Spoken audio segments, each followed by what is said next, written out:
बिस्मिल्लाहिर्रहमानिर्रहीम अस्सलाम वालेकुम। 9th क्लास के मैथ का लेक्चर है, एक्सरसाइज है 2.4। क्वेश्चन नंबर 1 की तरफ मूव करने से पहले हम लॉग के कुछ रूल्स हैं उनको समझ लेते हैं।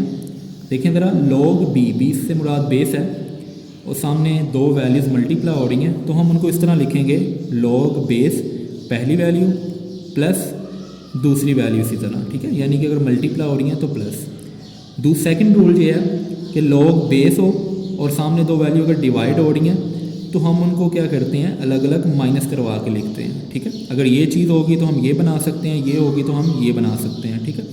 इसी तरह थर्ड रूल की अगर तरफ जाएं तो आप देखें ज़रा, लॉग बेस आगे लॉग की वैल्यू आएगी और उसकी एक पावर है, तो अगर ऐसी सिचुएशन आ जाए तो पावर जो है वो लॉग से पहले आ जाती है और बाकी सारी की सारी वैल्यू वैसे ही आ जाएगी।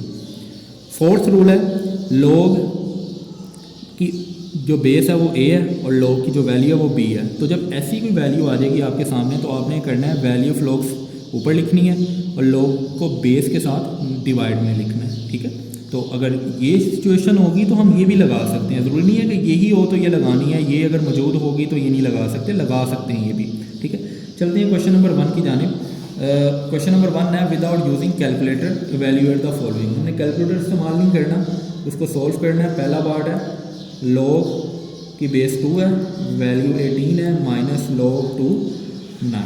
देखें ज़रा, अब यहाँ पे हम लॉग का जो रूल इस्तेमाल करेंगे ना, बाय यूजिंग सेकंड लॉ। अब सेकंड लॉ क्या था लॉग का, log B M over N अगर इस तरह डिवाइड में हो तो हम उसको कैसे कर सकते हैं, log base M minus log base N. यानी कि दो वैल्यू अगर माइनस हो रही हैं तो उनको हम डिवाइड में कर सकते हैं, क्योंकि हमारे पास डिवाइड में वैल्यूज़ हैं। तो हम इनको इस तरह लिखते हैं, क्योंकि हमारे पास माइनस में वैल्यूज़ हैं तो इसलिए हम इनको डिवाइड में लिखेंगे। तो देखिए ज़रा, आपके पास बेस जो थी वो 2 है, तो पहली वैल्यू 18 है, डिवाइड बाय 9 हो जाएगा, यानी कि माइनस हो रही है ना, तो ये पहली वैल्यू जो है वो 18 है आपके पास और दूसरी वैल्यू 9 है, वो नीचे आ जाएगी। इन दोनों को आप डिवाइड करेंगे तो आपके पास 2 आएगा।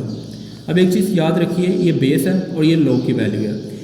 बेस की कौन सी पावर लें कि ये आया आपके पास, देखें ज़रा, बेस की पावर अगर 1 लें तो आपके पास ये वाली वैल्यू आ रही है, तो इसका मतलब है पावर जो है हमारा आंसर होगा, यानी कि इसका आंसर क्या आएगा, 1 आएगा, ठीक है। चलते हैं पार्ट नंबर 2 की जानिब। पार्ट नंबर 2 है हमारे पास लॉग 2 64 प्लस लॉग 2 और 2 है, यानी कि बेस दोनों की 2 है, ठीक है।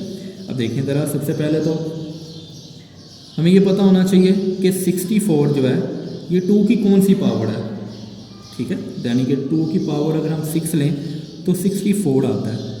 इसी तरह अगर हम 2 की पावर 1 लें तो 2 आता है। जब ऐसी सिचुएशन आपके पास आ जाए तो पावर जो है वो आपका आंसर होती है, इधर फिर 1 होगा। तो हम यहाँ पे लिख लेते हैं, इसका जो आंसर है वो आपके पास 6 आएगा और इसका जो आंसर है वो 1 होगा। इन दोनों को जब आप ऐड कर लेंगे तो आपके पास 7 आएगा। उम्मीद है आज का लेक्चर आपको समझ आया होगा। अल्लाह हाफिज़।